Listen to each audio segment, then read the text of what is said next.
ځینې له هغوی چې بې کوره دي، چې نه پوهېږي چیرې ولاړ شي، ځای د ورتګ نه لري، هغوی چې بدرفتاري ورسره شوي په مشخصو څیزونو سره، هغوی چې احساس کوي چې باید له سمندره تیر شي تر څو هوساینې ته ورسېږي، او بیا دوی ټوپ کوي وړې بیړۍ ته چې نامسؤونه به وي، او همداسې نور.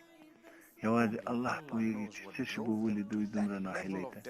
ډېر له دوی بایلي خپل ژوندونه، ځینو له دوی ورسېدل او نه پوهېږي.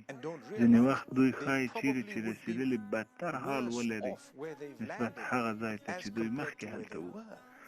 بد چلند ځینې وخت ډېر ورسره ترسره کېږي.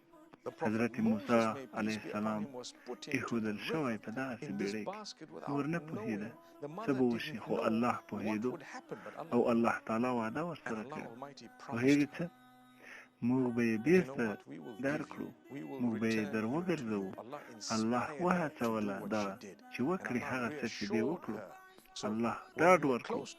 کله چې نږدې الله ته، هغه د زړه آرامتیا درکوي. د خفګان په حال کې هم ته د الله سره د خپلې اړیکې څخه خوند اخلي. په حقیقت کې وصل شوی په یوه ښه سطحه. دا الله دی. دا هغه څه دي چې ده کړي زموږ لپاره. نو دا د موسی علیه السلام مور ده.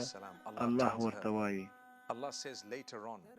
فرددناه إلى أمه كي تقر عينها ولا تحزن ولتعلم أن وعد الله حق. الله وایي موږ در وګرځوو دی خپلې مور ته وروسته له ځنډه، تر څو د هغې سترګې د ده په لیدو یخې شي، تر څو دا وپوهېږي چې د الله وعده رښتیا ده. کله چې الله وعده وکړه در سره د یوه شي، دا رښتیا ده. ده وعده وکړه موږ به ور وګرځوو دی. څه فکر کوي؟ ماشوم نه. ماشوم نه دی له هېڅ چا څخه بغیر د خپلې مورې. نو دا د الله له لورې و.